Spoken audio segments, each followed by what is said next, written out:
They had Detective Dennis on the stand last week, right? And that was a big one because Dennis was the partner to Detective Lakia Gaither.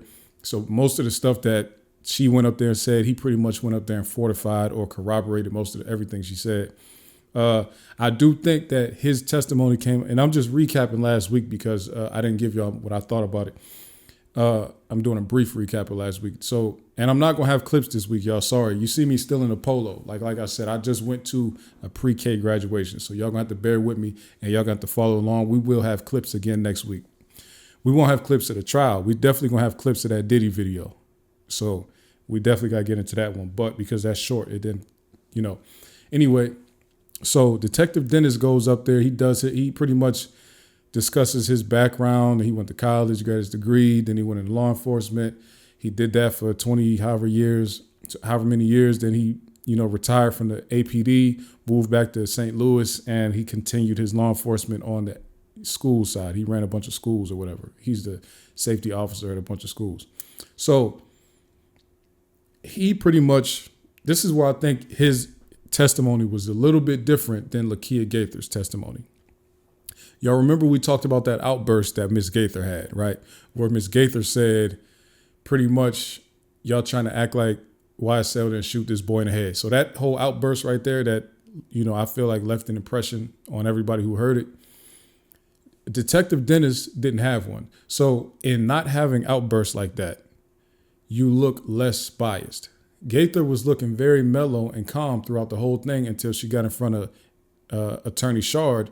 And then her bias really started to come out. She didn't want to answer questions. It was revealed that she didn't want to meet with the defense. If you're a person that's on the side of truth and justice, you should want to meet with both sides as a police officer. You shouldn't have a side in this whole thing. It should just be about truth. Well, it's supposed to be about truth and justice. And you're supposed to offer up whatever information or evidence that you have that's exculpatory, AKA it could help the defense, or damning or probative, where it could help the state, right? And I said probative. If it could prove that these people committed these crimes, you want to help either, not even that you want to help, you want to give the truthful information to both sides. Whether you help them or not, you want to give them the answers. If you work in law enforcement, that's what you're supposed to do. Lakia Gaither did not come off like that. After we heard, all her testimony, she ended up coming off very biased and against YSL. Now, Detective Dennis got up there. That's not the energy he gave off. He actually gave off the energy that he had relationships with these guys. He would see them. He would say what's up to them. He knew their, like he said, the one guy, he knew his mom's maiden name. He knew his social security number. He actually took time to know them and know who they was. One thing he definitely lied about was when he was on direct examination with Attorney Love. Attorney Love asked him about he followed somebody in YSL. I think it was Pee Wee Roscoe, followed him on Instagram. She said, did you follow him in a professional capacity? Detective Dennis said, or former Detective Dennis said, yes, I followed him in professional and I followed him for personal reasons also. Pretty much saying he was just curious about the guy. He seemed like a cool dude, so he followed him, right? So he followed him, and then when you get on cross-examination, I think it was Shard or Steele, one of the defense attorneys asked him, you said that you followed Pee Wee Roscoe or Jimmy Winfrey for personal reasons. He was like, no, I never said that. So that was a clear lie. Everybody remembers you definitely said, actually, you offered up the idea that you was following him for personal reasons. Attorney Love didn't even ask you that. She just asked if you was following him in a line of duty for professional work. You added in the part about personal. So that was one of the biggest, one of the lies that stood out. So Detective Dennis is clearly a fan of Young Thug, right? He even said it when they was playing the song Halftime, in front of Dennis and about to have him speak about it. He said, yeah, when it was playing, I was rapping along with it. Like, I like the song. I heard the song plenty of times before. I'm a fan of it. So he definitely didn't come off the same way Gaither came off. Now, whether it's more effective or less effective, I would say in the grand scheme, it will be more effective. But was his testimony necessarily memorable? I don't think so. because that's the whole thing about these objectionable outbursts and stuff like that, right? They are way more memorable. So if you go down the line and you say, if you're just a jury and you have to remember back over 12 months of testimony, which is unheard of, you have to go back and remember what you remember. You're going to remember what Gaither said more than anything that Detective Dennis said. One thing that Dennis said that might stick out to you is the fact that he said he started to recite the guy's social security number outside the club. Whether you believe that or not is one thing, but the fact that he said it might stand out to you, right? So, Dennis ran through his whole thing. There was not much that jumped out, honestly, besides the fact that he seemed a lot less biased than his partner, Miss Lakia Gaither, right? And she wanted to keep her identity hidden, even though she's not in law enforcement anymore. Quick, brief one. Shout out to Robert Dubord for the $4.99 super chat. I hear you on being busy. I appreciate your content and breakdown of the trial. I appreciate the super chat, man. That's big love right there. Valpow was going on, said Dennis was more effective than Gaither. He seemed very more credible. Exactly. And you are going to feel more credible when you seem less biased. First of all, Tyrone, what's Tyrone? What was the police officer, Tyrone? I forget his last name. Was it Lewis? Let me see. I think it was Tyrone. It was Tyrone something. I can't think of his name. And then you had Tyrone Dennis. They work in the community. They actually work with young dudes to try to prevent people from getting into the streets and getting into the crime life. So they actually have relationships in the community with people exactly like the dudes that's on trial right now. So it seems that they know more how to communicate with the community, with the people, to get their message across. And that's exactly how Dennis came off when he was on the stand. Now, how that will work in the long run, who knows? But let's move on. Let me see if anything that I wrote down really pops up. Let's see. Now, one thing I did think was very interesting, and this stood out to me, but I don't know if it's like super memorable to other people. When they were talking about the shootings that they started to investigate that they previously didn't realize was related to If Gang versus YSL, but then they started putting together and then they realized it was related. When they talked about all of the shootings that happened pretty much immediately after Donovan Thomas was killed, I was like, okay, this was a real war. This wasn't just like, oh, we just beefing and it's kind of whatever. This was a war. Allegedly, because we don't know if these were really related to YSL or not. But there was a real war going on. And I'm actually amazed that this many YSL members are still alive. I'm not going, because you got to think about this.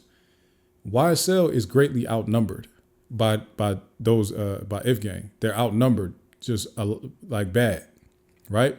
But this is I'm just all allegedly. The advantage that they would have had in the streets is their griminess. They was grimy as hell, right? The like alleged YSL members was willing to do more than other people.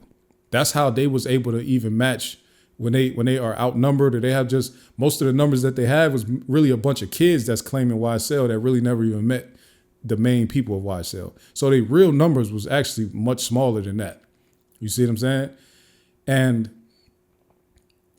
they was matching the numbers with the griminess. So when you see that the whole Dexter Montgomery shooting and stuff like that, the way that they was willing to move around Atlanta, even at the slightest hint of a threat, that's how they kind of was able to sustain themselves in a war like this. And a lot of them are alive still. And we're not talking about no people that's for play. You see what I'm saying? The people that they allegedly went to war with is serious guys. You see what I'm saying? And what they are being alleged to have done is to pretty much get the boss knocked off first before anybody. It's like, just imagine if El Chapo and Escobar went to war and Chapo's people at the beginning of the war killed Escobar just from the beginning. They just knocked Escobar off at the beginning of the war. That's essentially what we're looking at here. Like, we looking at something that, and it makes sense why this is something that kept going on and on and on, because when you a made man, you can't just do anything that you want in the streets. You see what I'm saying? So pretty much, Dennis was going around and talk about these shootings, and he's like, "Yo, Kenneth Copeland's house was shot up, his siblings' house was shot up, his aunt's house was shot up, his mom's house was shot up." So that also made me realize that. Remember when Lakia Gaither said that the night of the murder, pretty much Kenneth Copeland went to the police station and just waited for them so he could tell them everything that happened. I've seen stuff like this before. This is normally meaning where this type of stuff normally happens when you pretty much do something to somebody that you know you had no business doing something to, and you would rather the police catch you than those people catch you. You see what I'm saying? I'd rather turn myself in than to let them catch me and do whatever they're going to do to me. That's how serious it was, the person that passed away that night, Donovan Thomas. That's how it was so serious. I'd rather the police get me. So you think about what type of beef these guys is into. So it made sense why. And then if now, we didn't know this last week, but we know now, we listened to some jail calls today, right? Not jail calls, sorry, 911 calls. And I heard faintly in the background as the police were pulling up to assist Donovan Thomas while he was injured. The police said, somebody brought up in the background, there was 2 other people that got shot. And the police said, where are they at? Are they in this condition? Are they in this bad condition? And you really couldn't hear nothing else. So it seems like there's other people that got shot that day. They left like immediately. So that would make sense as to why, like on paper, there's no witnesses to the shooting. They don't know who shot it, except the people that supposedly the people that was in the car doing the shooting, like Kenneth Copeland and whoever else he was with. But that wouldn't make sense. Well, first of all, nuts people started to retaliate pretty much immediately, right? So that makes more sense as to why they knew exactly who to go get at, right? Even though, of course, there was fights and stuff, they knew who they was beefing with. But it seems like not only did they know who they was beefing with, they seen who did that to Nut. That's what it seems like to me. They essentially put the type of green light on Kenneth Copeland and his whole family that only a boss could do. Only somebody at a position like that, because the shootings that Detective Dennis was talking about, it was pretty much like anybody in Kenneth Copeland's family was a target. They didn't say Young Thug's people. They didn't say YSL Duke. They was specifically doing everything they was doing to Kenneth Copeland's people, right? So that makes me think that whoever those other people that got shot that night, they were never confused about who did it. They seen exactly who it was. So that to me adds a whole new dynamic in the situation, because they even said when the police pulled up to the scene, even all those people who made those 911 calls, even they weren't cooperating. They weren't telling the police nothing. They didn't say, I didn't know what type of car. We don't know nothing. So I thought that was extremely interesting that I heard in the background. What about those other people that got shot? Where they at? Are they in the same condition? I'm gonna have to find that clip so I can put it in later, because I've definitely heard that and I was shocked to hear that. Let me read some of these comments real quick. Dennis was okay. So, okay. Hey man, how are you and our little princess doing? Please extend my, okay. Shout out to you, Tyrese. But was Nut really the boss, or was that what they want us to believe? I feel they trying to beat in our head. High-ranking member of. Is Kenneth currently locked up? I actually think Kenneth is free. I'm pretty sure that, getting down the way he was getting down helped to free him. If you know what I mean, you know what I mean. We covered the stuff that he was into a while ago. And that's why I say, like, the state and all state governments and the federal government should stop incentivizing becoming an informant. I should not be able to shoot somebody and get out of jail because I told on somebody else who shot somebody. That to me makes no sense.